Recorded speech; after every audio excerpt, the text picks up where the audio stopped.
Good afternoon. Hope we're all doing good. Get YouTube open. All right, awesome. Can everybody hear me and see the dollar chart? I know I was getting a few complaints about the audio, so let me know if that's better. If you guys can hear me all right today.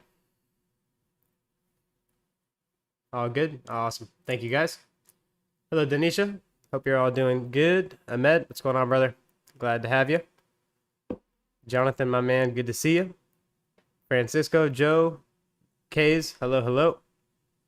Olawale, happy Sunday. Satish, good evening. Rich, hey team. Hope everyone had a wonderful weekend. Looking forward to another great week with Adore. Looking forward to another lovely week as well. And I hope you guys had a great weekend. Anita, hello. Frank,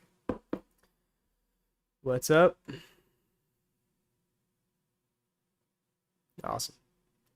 Hey Joe, hello Frank. All right, guys. Hope we're all doing good. Let me go and get my notes pulled up here. All good. All right. For some reason, the internet was giving me some problems earlier, so fingers crossed we can make it through this presentation without any problems. But today's going to be really short, simple, to the point, not a whole lot to cover. Daryl Crowder, good afternoon. Glad to have you.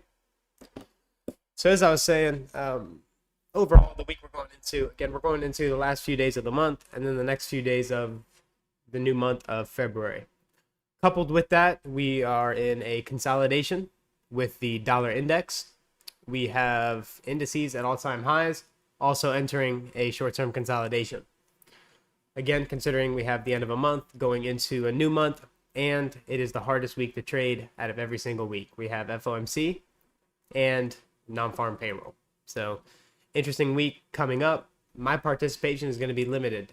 Me as a trader, not someone who's a YouTuber or anything, as a trader, I'm done for the month. The bag has been handsomely secured, and there's no need for me to push it in my trading. So with that, I'm going to be extremely risk averse this week, really just getting more information for the next week ahead, which we are starting signals, not this coming week, but the week after. And more information on that exciting announcement moving forward. But as I was saying, not a whole lot of interest in me this week. Like I said, I'm just looking to trade when it's clear, one-sided on the higher time frame, and I've done plenty of damage in the month of January already. So I'm happy with that.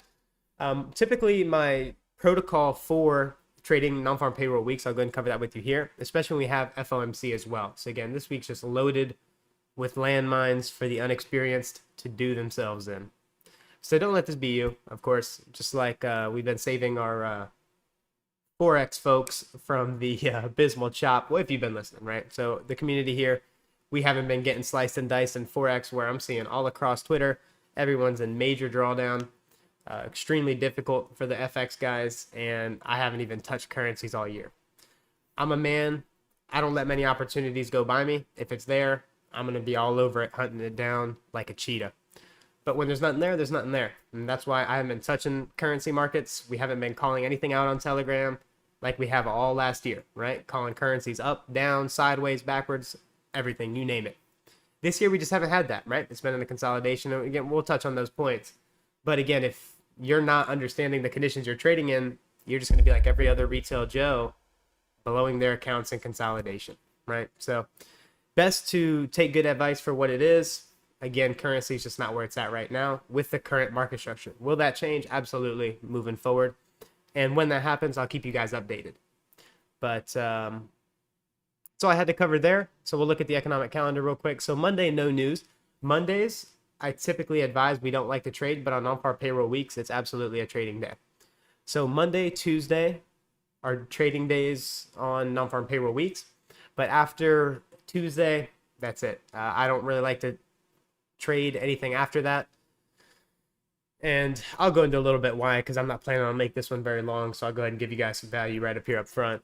Typically, when we have FOMC, that morning of the AM session typically consolidates. Yes, there's high impact news, but what's the real high impact news driver for this session? 2:30 FOMC. So again, we have to get out of the retail Rick, I have time in front of my charts, I should be trading mindset. Look at it from a fund manager point of view. Are any fund managers, well, logical fund managers, we'll say, going to look to position themselves ahead of a high impact news driver like FOMC or non-farm payroll? Probably not, right? That's reasonable to assume. So with that, it's probably going to do what? Consolidate, build sentiment, and then run on that sentiment using the high impact news.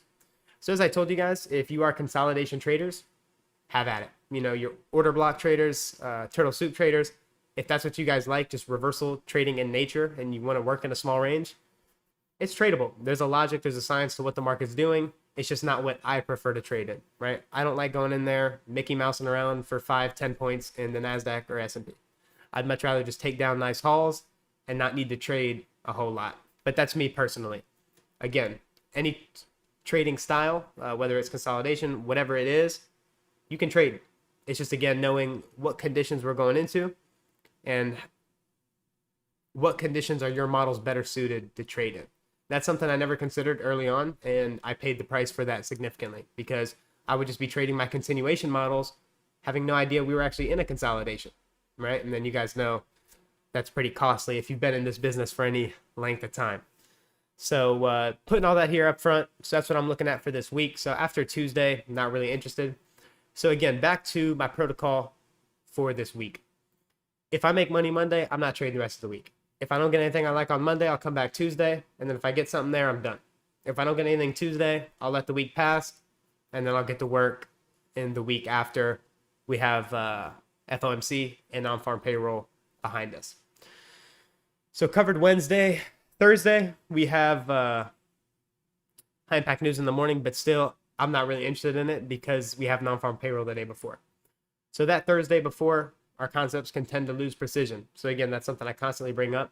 It's important to know when the concepts are going to be strong and when they're not going to be. So if I know we have more likelihood for the algorithm to paint outside the lines on Thursday, be more manipulated, I'm not going to plant myself in risk on a day like that. It doesn't really make sense, right? So while there may be setups, while it may be a nice run on Thursday, I don't really care. You know, like I've discussed with you guys here before, I'm here to do something very simple and harvest my income out of the markets through the models that I have to trade. I'm not here to do anything outside of that. I don't need to capture every single price fluctuation. I don't need to be in every single trade. I don't need to trade every single day to make really good money from these markets, which again is what we're here to do, right? So with all that, we have non-farm payroll on Friday at 8:30. So after 8:30, anywhere going into 9:30, after we have 30 minutes to an hour, after that news hits the wires, trading can loosen up on Friday. So that's how I'm taking on the week. And then that will all be followed up by a weekly look ahead report that my associates write up that I've been getting a lot of good feedback from. So you guys will have that as well today, sent out to you guys. What we're looking at from the COT side, the economic calendar, and also important earnings reports. So that's it on the economic calendar front. We'll go ahead and get into the analysis right now. So like I told you guys, it's not going to be a really heavy analysis day to day because there's not a whole lot to look at, and you guys are going to see why. For the action hounds, this probably isn't going to be the live stream for you, but for those of you guys that are interested in not only making money but knowing how to keep it, this is probably a pretty good one for you guys. So let's go ahead and get into DXY monthly chart. Can you guys confirm that you guys can see the dollar for me just to make sure everything's transitioning the way it's supposed to?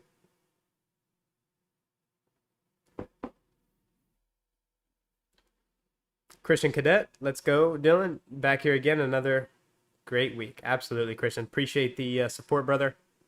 Thank you very much, Christian. Looking forward to see you keep killing it, brother.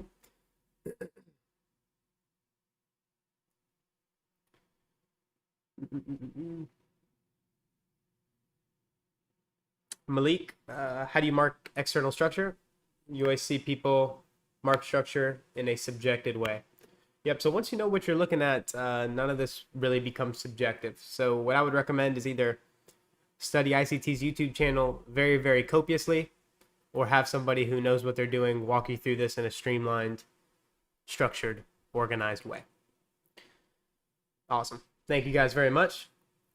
Mahmood will be live this week. We'll see. Maybe I'll feel inspired to live stream maybe Monday morning for you guys, or maybe we'll even do the FOMC statement.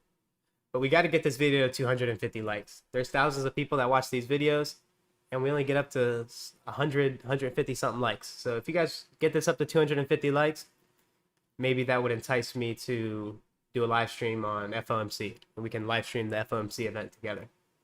But we'll see. No promises. No promises. But you guys can definitely swing the favors in your odds in your favor by helping me out with that like button.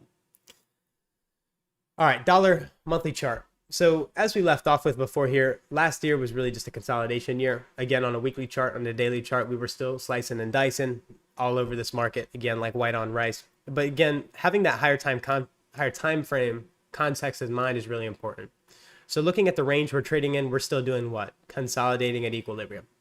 So while everybody else on Twitter, while everybody else on YouTube is pushing real hard, trying to make something happen in the currency market, we've just been what? Stepping back, relaxed, letting them do themselves in, and we're just going to wait for the high probability price runs to form.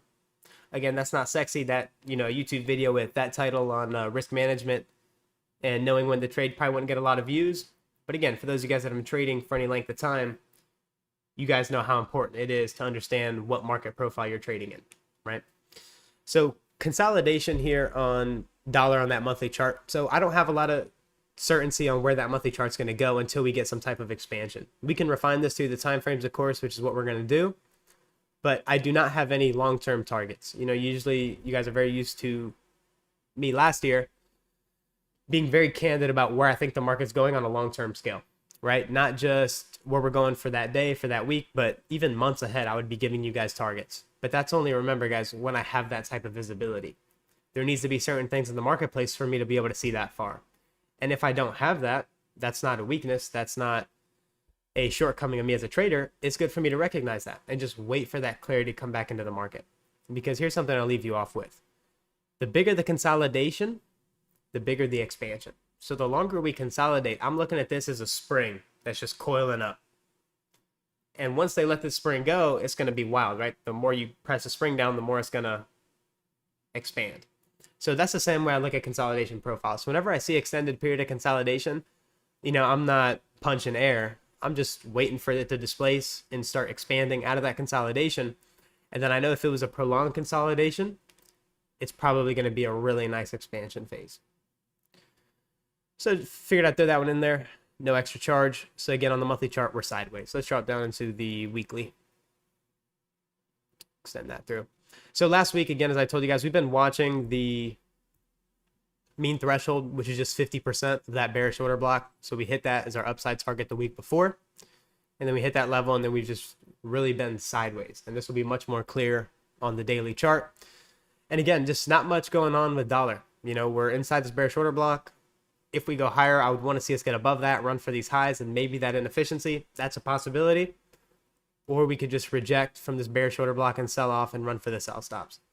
Because it's not one-sided, because it's not high probability, I don't know. I can't tell you guys one over another. But what I will tell you is come February, come March, as we start really getting into the spring months, these markets are going to open up a lot. We're going to have a lot more opportunity and ranges to work with. But it's just a matter of waiting for that, right? Because if you blow all your dry powder in the hard days, when we get to the easy days, we've already been taken out of the game, right? So really focus on that risk management, especially at this stage of the game. We're not even a full month into trading yet for this year. So there's still a lot more opportunity, a lot more ranges to come in price runs, but we just have to, again, wait patiently for those. All right, so let's go to the daily chart. So again, those two blue lines, that's just that monthly volume imbalance. And look how we've just been working that level all week long. So we've just been in the sideways consolidation. So this is why I have not been pushing it in currencies. I am not interested in pound, euro. For currency traders, if we know we're in a consolidation, what does that mean? Obviously, we want to focus in the cross pairs, right? Your euro pound, your pound yen, dollar, no, not dollar, CAD, Australian dollar, you know, whatever asset it is you trade, you have to focus on the cross pairs when we're in that consolidation. So looking at this here on the daily chart, we're between two key levels. So again, the premise is I don't know. So when it's 50-50, when it's I don't know, what market conditions is that more likely to manifest? Consolidation, right? So if you're trying to push real hard in traffic, you're not really going to go anywhere, right? So that's what I'm really trying to hit home here.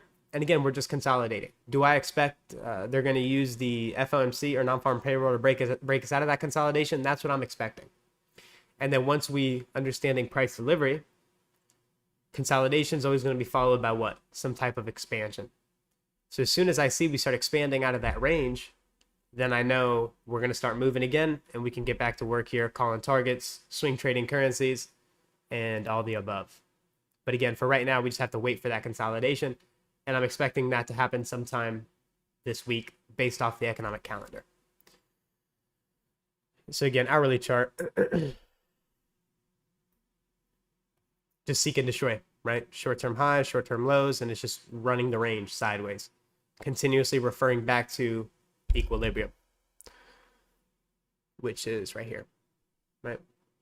So the market just gyrates between equilibrium, waiting for what? Institutional sponsorship. So as analyst, as a trader, I like to trade conditions like this here, when I was calling it higher for you last year, or when we were calling it lower into these equal lows and we were running it lower when they were running dollar into the dirt. These are the conditions I like to trade in, right? When it's expanding, when there's institutional sponsorship. What does institutional sponsorship mean? When large funds, deep pockets, smart money, when they're actively trading with size, these markets are moving. Not because their buying or selling is moving the market, but it's because their sponsorship is in alignment with IPDA. So once we start having expansions, once we can see clearly one-sided where the market's going, higher or lower, those are the high probability conditions that myself as a trader, my team of analysts, that we're looking to primarily focus our attention in. And then there are these periods here where the market just goes sideways here, or when it goes sideways here or here. And we just have to wait for what? That expansion. So looking at previous price action, to articulate what it is I'm saying I'm waiting for here is this right here. When it's consolidating, I'll let retail have that. I don't care. I'm not worried about these little fluctuations. I want to trade, again, one-sided price runs. That makes sense. So what do we get here? We get that displacement, right? There's one thing ICT says I really like. It's like the elephant in the pool, right? You guys can clearly see the elephant has jumped in the pool here. So we leave what? Consolidation. We enter expansion. And now we know the market's moving again. So I'm waiting on some type of expansion move here. And that's the thing about once you understand this algorithm. You know, it's very simple, logical things that it's going to do. It can't do anything outside of expansion from a consolidation. It's not going to reverse, or it's not going to retrace. It has to expand. So once you understand the logic, the language that ICT has created here, we understand that there's very limited things the algorithm can do. And once we're able to narrow that down and really understand the logic behind the price delivery, a whole new world of profitability and, or you know what, potential profitability opens up depending on what you do with the skill set. So that's what we're looking at here on dollar. No need to go further. And then I'm going to go ahead and toot my own horn a little bit here on pound, right? So while the action hounds, again, are insisting this market's going higher, lower, it's going to do something. What was I saying the bias is for pound? It's sideways. So what targets have I been calling for the pound, higher or lower? Neither, right? Sideways, because the market's not moving. The market structure is not indicating this market's moving at all. So you see, again, people going into severe drawdown on Twitter, people that call themselves mentors, they're going into severe drawdown in this. Why? Because they're not able to identify the market conditions, right? They don't understand what time of the year we're in, what the dollar's doing, bonds, and how all that's indicating to us these markets are going sideways. So again, no interest in the currency market until we start expanding. And then once that becomes one-sided, then there'll be something to do. But for right now, patience is the best virtue, especially in trading. And then euro, just abysmal. Same thing as dollar, right? So other than that, I was going to go ahead and touch on the bond market. So monthly chart, nothing much to touch on here. So you guys will recall from last week's live session, not a lot of range or movement, but it's still doing what we're expecting it to do, right? I told you guys the bond market, because we closed below here, this fair value gap, we would trade up into it and use it as what? inversion fair value gap. So I still have my notes on here from last week. Opens, trades higher, hits that fair value gap is what? I told you guys it'd be inversion. The market sells off, makes a lower low on the week. Not a lot of range to work with. Then as you guys see in the daily chart, it's still in some range. So not a whole lot of forward prognostication. Based off what I'm seeing right now in the present market structure, I suspect we're going to run down to this inefficiency. Don't place a lot of weight on that, but that's just what I'm looking at moving forward. And then here we have daily chart. So let me go and take off that weekly. So last thing I told you guys to focus on here was this daily inversion fair value gap. I remember I left you guys off with this last week, and that's this one-sided price run higher. So extending that through, we have not been bullish on this market. I've been telling you we're bearish. So we trade up into that, and I told you guys it would serve as what? Resistance, right? It's going to sell off from there. And again, these are all my annotations still from last week, right? So we trade up, we hit that midpoint level. High of the week on Monday, sell off attacking previous week's low. So that's all for the bond market. As long as we remain below this daily inversion fair value gap, I suspect we're going to run to that south side. Anywhere further in that, again, my crystal ball is dark. And then looking at yields, same thing, just consolidated. We'll look at the 30-year consolidated. And then lastly, 5-year consolidated, right? So none of this gives me a great deal of assurity or confidence that the market is one-sided. So again, it's just more waiting for more information.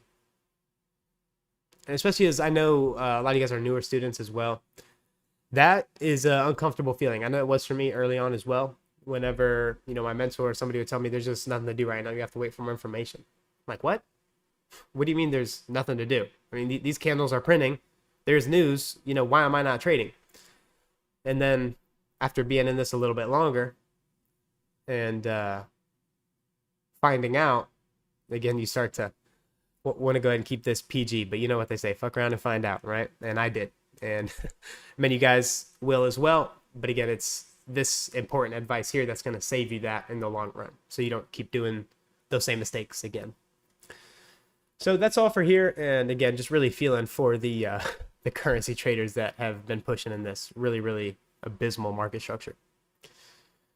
And then last thing I had to look at here was crude oil. So crude oil has been consolidating. We'll drop down to a weekly chart. And now we're finally leaving that range here on crude, which is nice to see. So we got a nice bullish week. So what I'm suspecting for crude, what I'm going to be looking for is a run to the buy side. So while we were in this consolidation, not interested in crude oil, right? We leave the consolidation, taking out this high here. Market's back to work. It's moving. And now I'm going to go ahead and come back into this market now that there is that clarity, right? The markets are not in consolidation, we're expanding, right? So there's institutional sponsorship behind this move. And the fact that we can see now it's a one-sided run, right? I can very clearly articulate why the market's going to run up to this buy side, and it's very hard for me to justify the opposing direction. So look for a run above these highs on crude. That's what I'll be looking for. So what, 78 into the 80s? So I give about a $2 move on crude. Not a lot, but again, we're still early in the year. So once we get there, I want to see how we trade there, right? Do we hit that level, reject, sell off, and run for the lows? Or do we continue displacing through it and make a higher run into equilibrium? So that's what I'll be looking for on crude. Go ahead and refine that level a bit more for you guys. So we have this high here. Above that high, how high can we go? We have the remaining portion of this inefficiency here. So from this candle's low to this high here, that's still inefficient. So through that high, we can poke up into these levels here. And then how we trade there will be influential. So that's what I'm looking at on crude oil. One-sided market, easy to see where it's going. This is where I'm looking to do my trading. And you guys would see if you guys would also elect to do your trading in higher probability market environments, you guys would see your strike rate, your anxiety, your stress, everything would become so much better in your trading by understanding all these things I'm covering here. So let's go over into the indice market. Go ahead and take those levels off.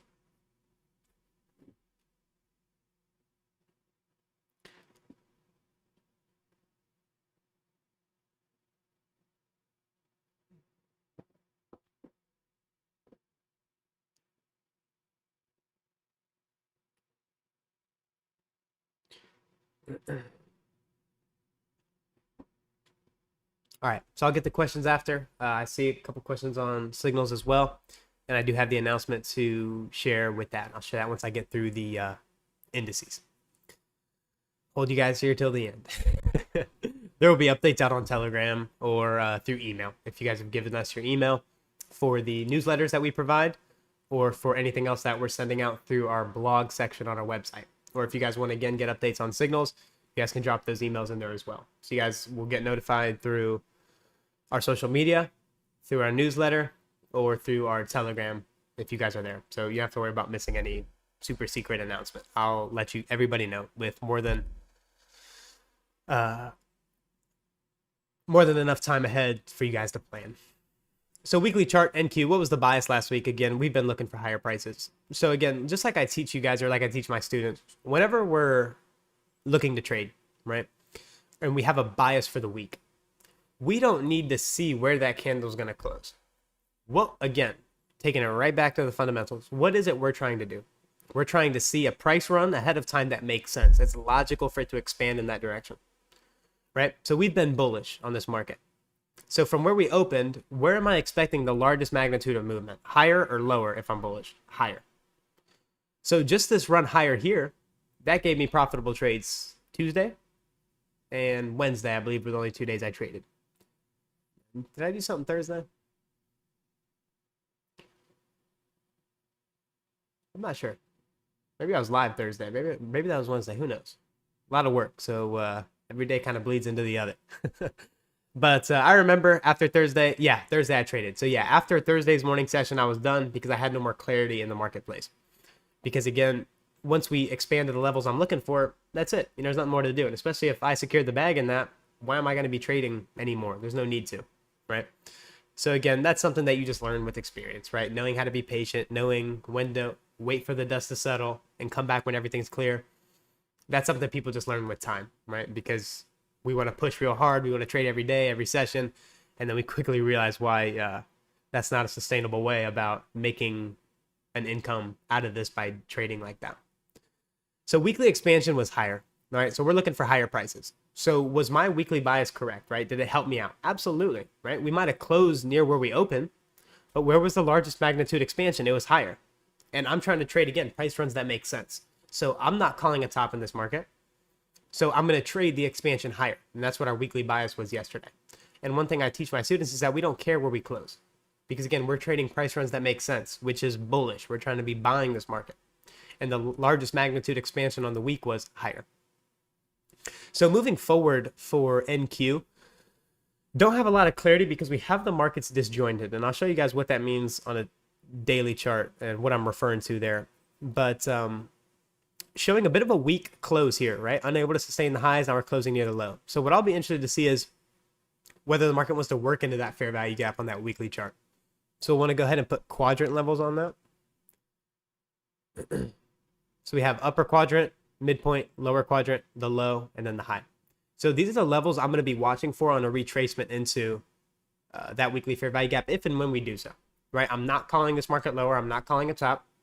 But it's reasonable for it to retrace, right? We've just seen 3 consecutive weeks of expansion higher. We weren't able to sustain that, and then we pulled back. So this is potentially what I'm going to be looking for on a weekly chart. While I may be looking for a short-term retracement, I am not bearish long-term. Very important factor there. I don't call tops. All right, and then we got E-mini S&P. So E-mini S&P a lot more bullish. You see it showed a lot less willingness to drop off. So that's what has my analysis conflicted. And you guys will really see what I mean on the daily chart. So for ES, I'm still bullish, right? I'm not looking to call it top. If we retrace, we have this weekly fair value gap, but we'll have to see if it wants to trade there, if it wants to expand higher. So again, because my analysis is more 50-50, I have to just wait for more information and be a short-term trader, right? So I'm teaching you guys in my private community, again, how to be a scalper, right? So if there's no clarity on a weekly or daily chart, how do we find trades? How do we find setups? Well, you have to go to that hourly and 15-minute chart, right? Identify previous day's highs, previous day's lows, session highs, session lows, and just take surgical scalps. So there's absolutely always fresh bread in these marketplaces if you know how to scalp. But if you're a swing trader, if you're a A day trader who's trying to capture large ranges, not a scalper. If you're trying to do that and position yourself in, go to NQ, go to the Dow, then go to the hourly chart. You know, if you're trying to position yourself for breakaway moves and position yourself for large ranges and the market's consolidating, you're really setting yourself up for failure, right? So that's what I'm articulating here. Even in consolidation, we can see that the market, it's a market truism, right? It's going to run for highs, it's going to run for lows at time of day. So I'm not saying nobody trade, pack it up, guys. Nobody trade the NASDAQ, nobody trade the S&P. We're all taking the week off. What I'm saying is it's not as clear in a higher time frame. If you're not as experienced, this is a week with a lot of landmines, so you have to be really careful, right? If you don't know what you're doing, if you haven't been doing this successfully a long time, why are you going to put yourself in a week where there's not a lot of clarity? It's the hardest week of the month to trade. We're still in January. Dollars consolidating. The odds are stacked against you. And as traders, we're doing what? We're working the numbers, right? We need the numbers to be in our favor. It needs to make sense why we're taking this risk. So you have to be very sober-minded in everything you're doing in this business. And again, that's the approach I'm sharing you guys here, right? The professional money manager. How do you look at these markets and prioritize the risk side of the equation over what you can make? Because that's what every trader's downfall is. I'm not going to go too deep into that rabbit hole, but we all come into this trying to do what? Make a lot of money, right? We don't really focus on actually learning. Whereas if we were to focus on learning, instead of trying to trade early on, we would be a lot more successful. And the statistics in this industry wouldn't just be a bloodbath, right? All right, so let's go to the daily chart. I just wanted to share what I was seeing on the hourly to articulate that point. But here's something I want to show you guys on NQ. So NQ, we see we formed a swing high. And you know, what's actually interesting before I get into that, look at last week's trading. If you guys remember, I don't know if anybody noted this down or not, but remember I told you guys on Monday we were going to see a small range consolidation. Was it? Absolutely. Why? Because the economic calendar, right? So it's all scripted, it's all rigged. So Monday consolidation, we're bullish. So what I tell you guys would happen, I said Monday was going to be a consolidation, and that as a result was going to create a fair value gap on the daily chart. I said Tuesday is going to drop into that fair value gap, make the low of the week, and rally higher before Sunday even started printing candles. The reason I knew that was because time and price, right? I knew we were bullish. I knew the high impact news was on Tuesday, and I knew Monday was going to be a small range day. So because I've seen this so many times, it was really easy for me to make a call like that. And if you go back to that Sunday live stream, it's there. I've explained this exact scenario here. Again, create a fair value gap, low of the week on what time? Tuesday, right? Time, price is the fair value gap. Time is Tuesday. Make the low of the week, market expands higher, and we're trading long in these days here. Thursday, we opened, the largest magnitude expansion was higher. So each of these days here after Tuesday, where's the largest magnitude expansion? Higher, higher, higher. After Thursday, my trading was done because I had no clarity on the daily chart, right? I don't want to call a top on this market, but I also don't want to buy it because it wasn't that clear. And then we just got a small range lethargic Friday. But here's something I want to point out to you guys. Look at these two candles here on NASDAQ, and now look at them on Dow. So Dow's rallying, making a swing low, creating all-time highs. And NASDAQ's creating a swing high and retracing back into the range. So two totally different candles on the same asset that should be moving in tandem. So what's that signaling to me? Plow in here with my maximum risk? No, right? Tells me wait for more information. The markets aren't even moving in tandem. So again, coupling everything I've already said, this is why I'm taking a more risk-averse approach, right? I don't need to trade anymore this January. And the first week of February, I don't need to trade because I'll let you guys in on a little secret here. My trade data, for the past years has always indicated to me that my weakest week in terms of trading is non-farm payroll week. My biggest losing weeks, as a younger man, when I would blow accounts, when I would blow challenges, all the above, would always happen on these weeks. So now that I know that, I have data to back everything I'm doing with my trading. I know that if I do trade, that's why I have the protocol I have. If I make a winning trade on Monday, I'm done. If I get paid Monday, Tuesday, I'm done for the week. Why? Because I'm not going to look to open myself up in risk when I know it's not going to be conducive to high probability. So what I do is when I do trade, I reduce my risk significantly. So if I do take a loss, I still have my higher leverage being pushed on other weeks when it's more in my favor. So just gave you guys some gold there on the free stream. So decoupled markets, low probability. Gun to my head type scenario here on NASDAQ. We have a swing high and we have sell side liquidity right there. And then we have all this inefficiency on the upside delivery. Gun to my head on NASDAQ, that's what I'm favoring. But seeing that we have, again, Dow printing higher, ES not showing that same willingness to sell off, it's 50-50, right? So that's what I wanted to cover there. Let's go down to the hourly chart and we'll go and wrap it up here. I'll give you guys some short-term targets, just the limited visibility I have on an hourly chart right now. And this is, if I was trading Monday, this is what I'd be going into hunting. So NASDAQ weekly chart. So looking at last week, again, Monday consolidation, Tuesday low of the week profile, expansion Tuesday into Wednesday. Hourly chart here, we tried to rally, hit that last up close candle. That's our bearish order block. So for the private students as well, I didn't do a review for you guys on Friday because I had to get the PDFs done and I had already given you guys a lot to go through that week. I didn't want to pile more on. So this is going to be our brief review of last week. So I'd just pay attention here. So we tried to rally on Thursday and then we hit that bearish order block right here. Right. So we hit that opening price, the change in state of delivery from buy side to sell side. And then we broke down. So we traded up into that bearish order block. And when I was live in here, I was actually taking a long setup with you guys on Thursday. So now I remember this day clearly. I was buying inside this candle right here. No, excuse me. This candle right here, I misspoke. This 10 a.m. candle higher, we traded that higher. My ultimate target was here, but it ended up hitting that, falling short, and I paid the trader, and that was it for the day. So still going long, trusting the bullish bias, not needing to be right to make money. Huge. Market trades up, hits that bearish order block, trades into a short-term premium. I'm banking partials, and then the market rolls lower. And then Friday is just a real lethargic sideways consolidation day. Again, if we drop into a 15-minute chart, as a scalper, there's still setups, right? So don't get me wrong. Like even Friday, if we look at it on a daily chart, it's abysmal, right? Like it did absolutely nothing. Let me zoom in here. So looking at this daily candlestick, I mean, it really did nothing, right? Open, higher, lower, and then pretty much. So the entire range on the day, 166 points. So relatively small range day. But even in a consolidation, there's, like I said, there's still fresh bread. There's always new setups as a scalper. This is where unexperienced traders go wrong though, right? Because instead of knowing it's low probability, it's going to be a consolidation.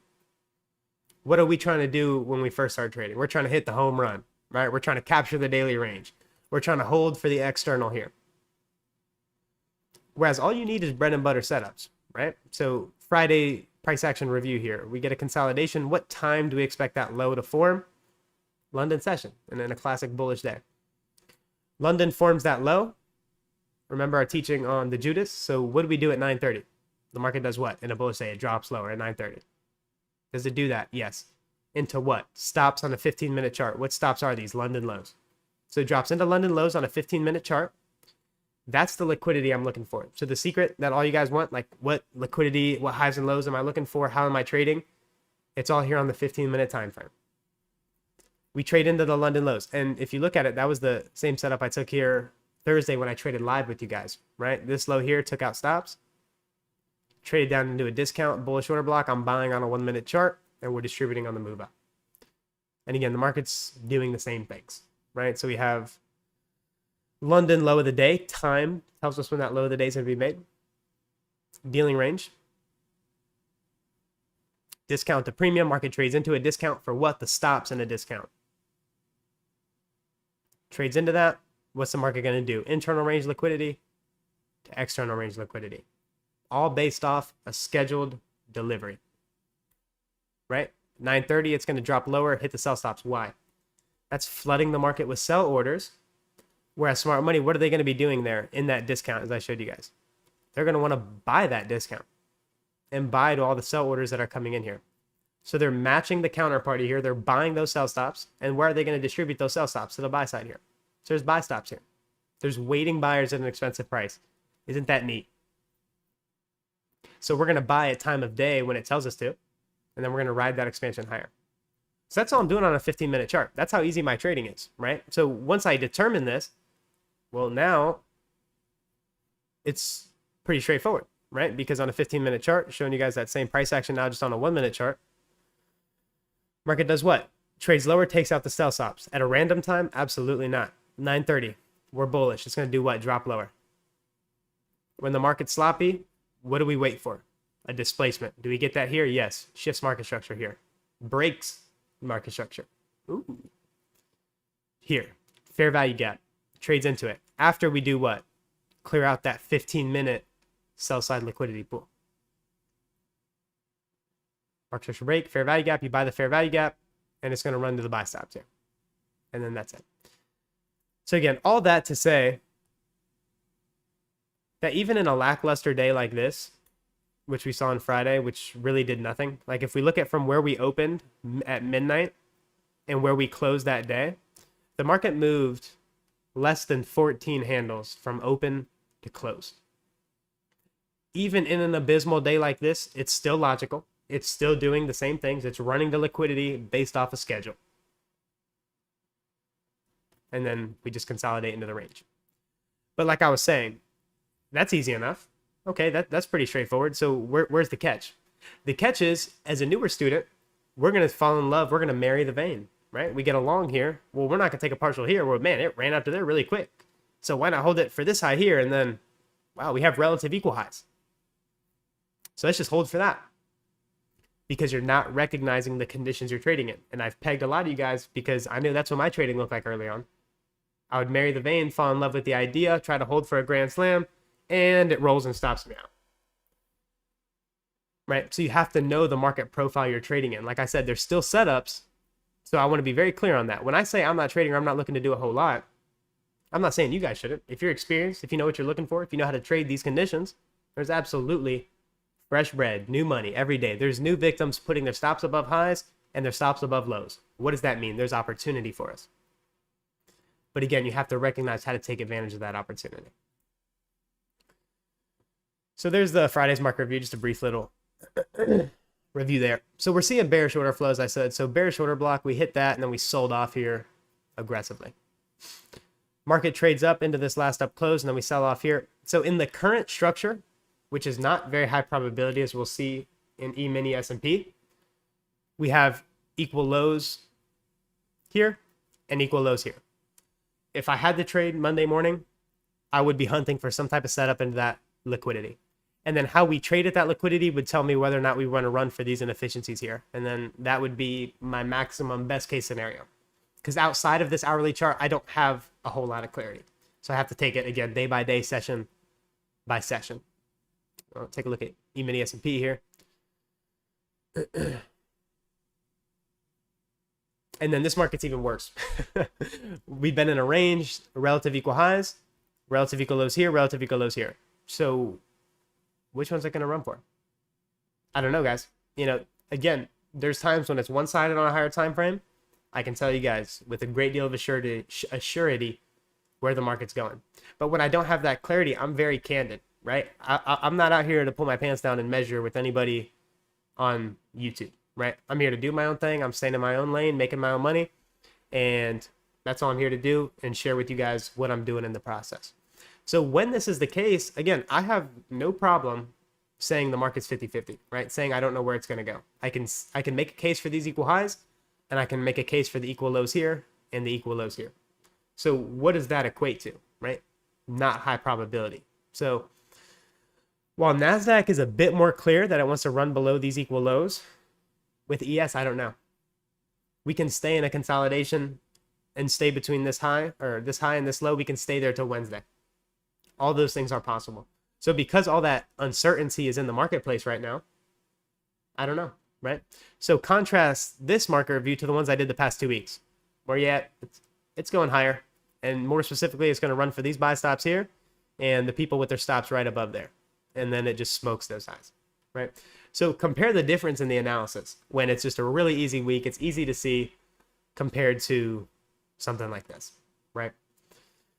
So I think that's going to be it for today's. That's all I'm seeing. So again, taking it day by day, scalping, session liquidity, 15-minute highs, 15-minute lows, hourly liquidity pools, because even on consolidation days like this, even on ES, it's still doing what? Attacking liquidity on that 15-minute time frame, up and down all day long, based off time.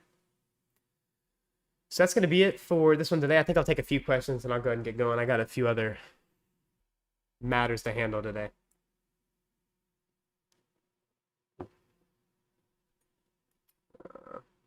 The Sandman, happy Sunday. Ahmed, sideways negative targets. You always paying attention, my man. And I can tell from your results, it's paying off. Great job, Ahmed. Twisted, it's crazy how well you explain this. How long have you been using ICT? So I've been trading with ICT's concepts specifically for 2 years now. So 2 years, only ICT. But I did find traction ahead of that. Not much, but I did already have a good understanding of how the world worked, how the markets worked going into ICT. So it was really easy for me to just find ICT and get right to work. So I did have a built-in advantage finding ICT.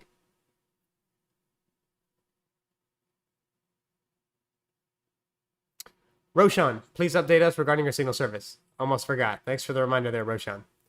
So the signal service subscription will open up to sign up on February 1st. That's going to give everybody 5 to 6 days, because February 6th, that following week after this week, I'm going to start trading live in front of all those clients that decide to sign up for that service.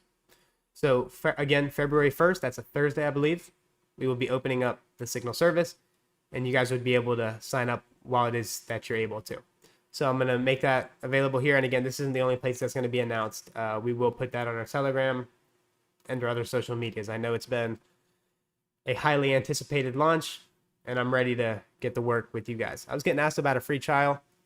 Our free trial is uploaded up on the YouTube channel. Just just go back and check out what we can do, brother. And if it's something you haven't made your mind you want to invest in, again, there's probably plenty of other fairly decent signal services out there.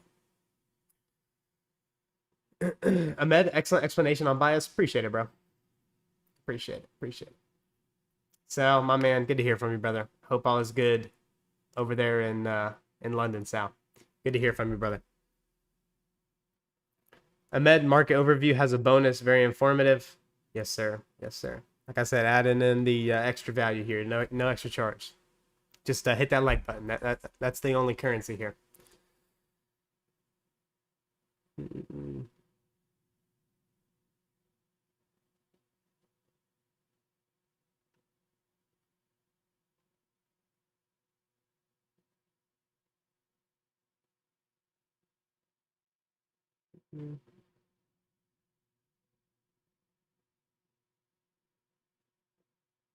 Matthew, on the 1 hour chart for NQ. I haven't read the rest of your question yet. Let me go there before I lose my thoughts. All right, so I think you're asking about Thursday, so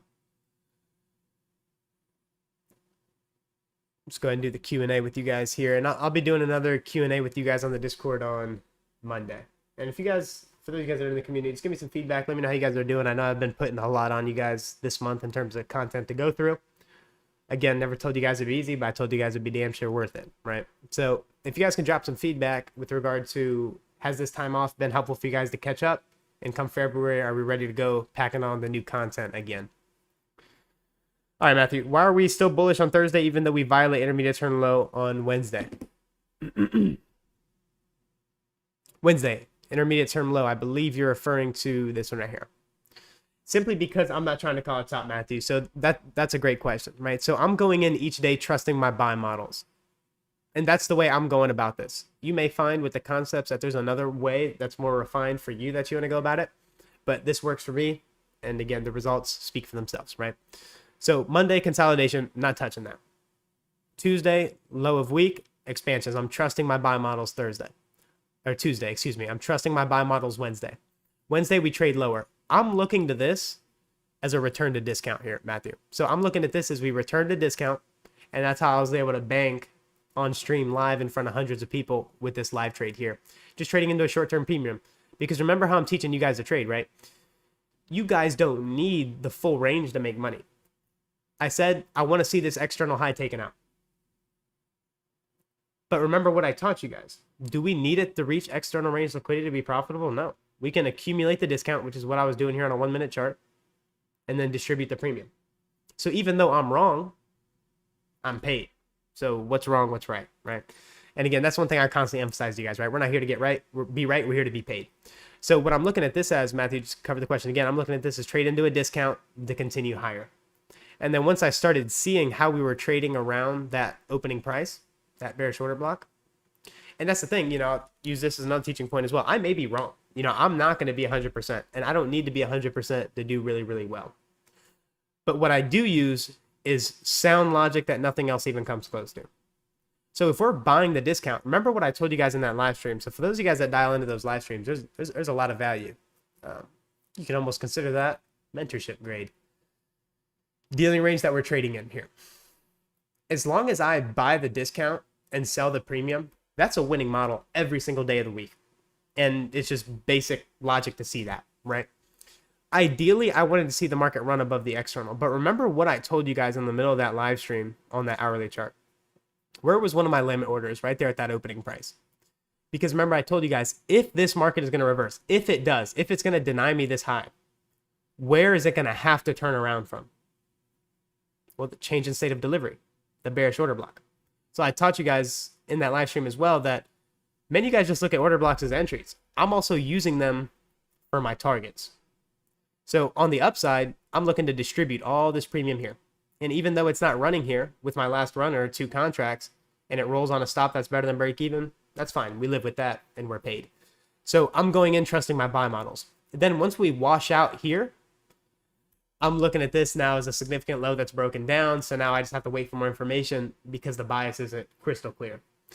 So that's how I looked at Thursday's trading, transitioning from Wednesday, and that's how I was trading it in mind. And then once I got that setup there, that's a setup that made sense to me for the day. I got paid. I'm done, right? I told you guys I wanted to be focused on what being a buyer. Did each day of the week give buy setups? Tuesday, yes. Wednesday, yes. Thursday, yes. That's it, right? You're winning in trading if you're doing that, right? And then after that, I told you guys Friday, 50-50. And what do 50-50 conditions create? Trash, right? Hopefully that covers your question for you there, Matthew. And if you need any more clarification, let me know here, or you can just drop that into the channel. But preferably not in the channel because I actually don't have that one open.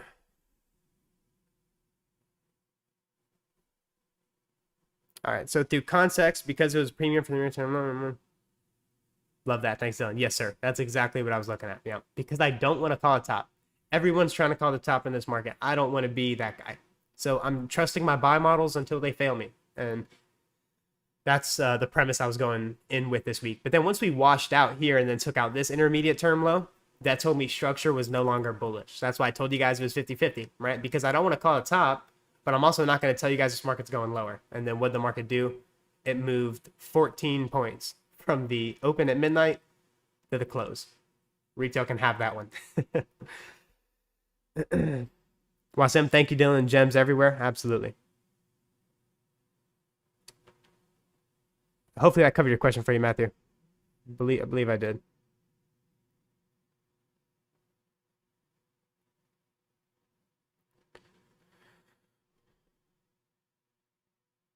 Do you think we will have quarterly shift? I don't think. I know we're going to have a quarterly shift. We're going to have a quarterly shift, absolutely. Because of the data ranges from the previous month, but I'm not going to get into all that. Maybe I'll show you guys that on next week's stream once I'm using it. But like I said, for the most part, I'm keeping the cards close to my vest this week. And next week, I'll share with you guys what I'm looking at longer term, because I'm absolutely considering the data ranges, and we're reaching that time for the quarterly shift. But again, I'm not going to confuse my private students, so it's not even something I'm going to get into. You don't need it, but we will touch on that next week. Private students, don't feel slighted. We're going to get into that. But again, right now what we're focused on is, again, more than enough for the time being. But I'll teach you guys all that. So do not concern yourself. It's all in the curriculum. So yeah, absolutely, Mahmood. It's not a matter of will. It's when we do that quarterly shift. Cyclops, hi Dylan. Thank you for the market review. Appreciate you joining us, Cyclops. We hope you're doing good, brother. Mr. Nuller, this stream was full of golden gems. Thanks for your time, bro. I highly appreciate it. Might watch it again later. Awesome. Glad it was helpful. Roshan, signals would only be for futures or Forex also? Focused on futures. If there's opportunities in Forex, we'll make that known, but we specialize in the futures market. Professional superior market. Jonathan, at your level of experience, what is a realistic percentage gain a month for students can anticipate the use of the benchmark in developing students? That's a really good question, Jonathan. So as a benchmark for developing students, so the people that are in my mentorship, right? So for my students, listen up. Going into month 6, right? After we go through a full 6 months of proper education, everything you need to know, right? What would be reasonable after those 6 months? You do everything I said to do, right? From the back testing to the tape reading to the demo trading, and you get good at that in these 6 months, right?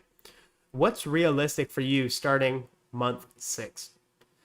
I would humbly submit 3 to 6% a month is very, very possible for a new student that's learning in the way I'm providing it. The reason I say 6 months is because 6 months, you're going to see at least 2 quarterly shifts. You're going to see at least 6 months worth of data. You're going to have half a year under your belt the right way. Because again, a lot of people tell me, well, I have, 3 years of experience, or I have several years of experience. Well, if your head was up your ass for 4 years, it doesn't really matter what experience you were getting, right? So not all experience is the same, right? Because we can work hard and not get anywhere. But if we work hard and we work smart, now that's a winning recipe in these markets. So again, let's say 6 months down the road, you want to trade with live money. What's reasonable expectation? 3 to 6%. Why 3 to 6%? If you break 6% down per week, what does that look like? Man, almost out of tea. 6% across 4 weeks. That's 1.5%. 1.5% is fairly easy for a new student, right? Because that's not risking a whole lot. You just need 1 or 2 trades in a week to make 1.5%. Really, one good trade is going to put you at 1.5% for that week. Once you get that 1.5%, you stop, right? Because you're a newer student, right? So you're still building discipline. You're still building the mental fortitude to be a trader. But as you stop, you're going to get that reward over time of doing it right. And then once you get consistent just doing that, well, now you can start doing 2 trades. You can do more leverage. And then you can start doing 10%, 15%, and start getting into, ridiculous numbers. But you have to start small. And I think 3 to 6% is extremely reasonable, and it's not too much. Because let's say you fall short of 1.5% 1 week, which is going to happen, especially as a newer student, and you just finish with 3% or 2% up 1 month. That's phenomenal, because you're already smoking all the fund managers, all money managers. If those guys do 12 to 15% in a year, those clowns are doing cartwheels all around their office, right? Because they don't know what we know. So they think the market's random. So obviously their results are going to be random as well, right? But we don't. We know exactly what we're hunting for, what we're looking for, what's our multiplier, what's our model, and what these markets are going to do every day, right? Run to buy stops, run to sell stops. So 3 to 6% is very low hanging fruit. But you're like, come on, man, what am I going to do with 3 to 6% a year or a month? Excuse me. Let's say you get good at this and you reach 6% in a month, and you do that for 12 months. You've doubled the account equity in only 1 year because of compound interest. So let's say you are a funded trader and you don't have your own personal accounts. You're not personally funded and you need scratch, which I get it. We've all been there. And you start with 100K, 150K funded account, whatever it is, whether your futures, Forex, whatever it is you want to do. This is applicable to everything. And you do 6% a month. You're going to have that account doubled at the end of that calendar year. So let's say you just have a 100K account, just for easy numbers, and you do 6% a month, and you do 6 figures at the end of the year. Are you going to say, man, in my first year, man, that's nowhere near close to enough? No, that's phenomenal returns, right? So by having an understanding of how compound interest works and not looking to make a lot of money quickly, that's how you're going to get to a point of eventually mastering this. Because everyone's trying to do 100% in a month, right? All the goofballs on Instagram with their account flip services and all the garbage. that does what? Poisons everybody's mindset. So we think, man, 6% a month, man, that's trash. When in reality, a professional money manager looks at that like, wow, if I have something that repeats and I can get my 10 handles, my 20 points in the NASDAQ, and I'm able to get 1.5% every week, you can turn that into ridiculous wealth building and not even need to do 15, 30% in a month. Because again, we all think we need to do a lot to make a lot. But what's one of the things I constantly emphasize to you guys? We actually don't need a lot to make a lot. So I think that answered your question, Jonathan. I hope so. Ahmed, haha, this does feel like a mentorship. Since I have been watching the past couple months, thank you again for the great stream. Have a great week. Appreciate that, Ahmed. I'm glad you see the value. Yeah, my students are here taking notes along with the private community as well. So,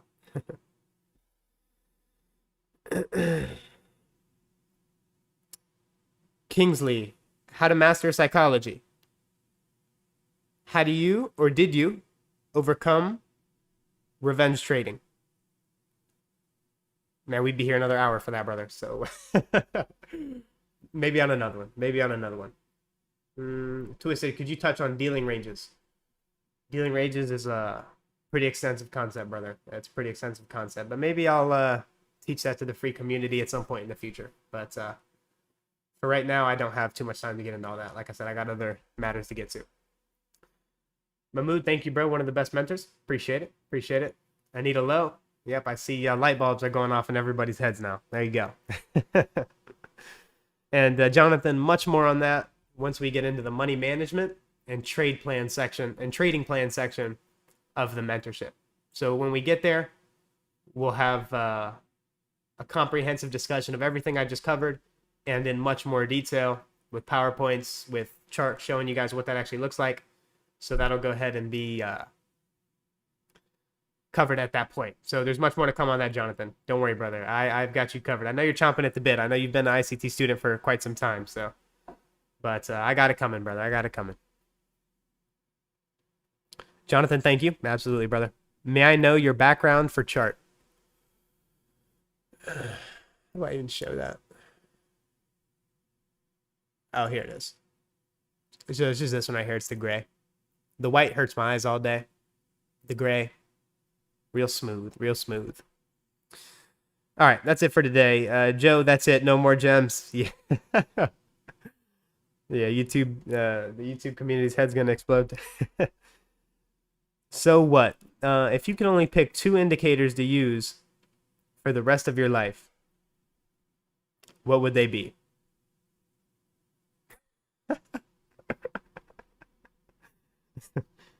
So, 2 indicators. If I had to pick 2 indicators, man,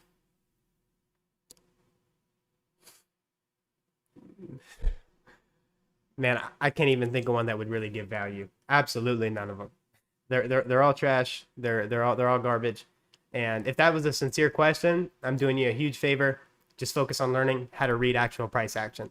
All indicators is a distraction, right? So again, what are the statistics of this industry? I'll go to this real quick. 95% are bleeding out their ass, and they don't even keep their account within 3 months. Why is that? Well, because we're doing what? We're drinking the Kool-Aid, right? They're indoctrinating us with indicators, buying and selling pressure, all that garbage. So what that's doing is what? That's poisoning people's perception, getting them to think the wrong way. So a magician, whenever he's manipulating people, what's he doing? Well, in one hand, he's doing the trick that you're watching. But in the other hand, where you're not looking at, that's where the actual sleight of hand is going on.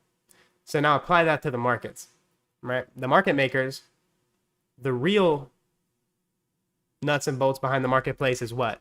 Time, which is on the bottom, and price on the right. Most retail traders have what? They have indicators plastered all over their charts, so they can't even see the candlesticks. They have no idea what time it is, and they don't look at price because they don't know how to use it. That's the sleight of hand. That's how the market makers are cleaning up everybody, because they've got them manipulated into fake logic that doesn't work, trusting in whatever religion they hold their indicators to be in, or whatever retail garbage they're using, and that's how they clean up everybody's money. So maybe it's not the answer you wanted, but it's it's the one you needed, brother. I'm interested. Matthew Davis, I feel my mind expanding so much. I actually just know what the market is doing now. It's not a guesstimate. Exactly, Matthew. And for everybody's information, that is a private student, been with me for 1 month, and he's already removed all the guesswork. He knows what he's looking for. What do you know, right? You get proper training, you know what you're doing. Good job, Matthew. Good testament to your hard work, brother, because you definitely put in the hard work, and it's showing, Matthew. So keep up the hard work, brother. Kingsley, just a little glimpse of revenge trading thingy. Yeah, follow your rules. There you go. Honestly, my way of looking at the markets has changed since I found you in October. This is gold. Appreciate that, Kingsley. Glad this has been providing value for you. Danisha, give the stream a like. Anita, thumbs up. Thank you guys very much. Please do hit the thumbs up. And that's going to be all for today. It's on here a little longer than I intended to, but got to some good things. So hope everyone has a lovely week. Try to stay out of not get into too much trouble with all these high impact news drivers, right? So take it easy, and we will be back to business next week, and it's going to be lovely. If I do live stream on YouTube, I'll let you guys know. But until then, I'm going to take it easy for a week, and then we'll get back to work February 6th. Have a great rest of your weekend, everybody. Good luck and good trading.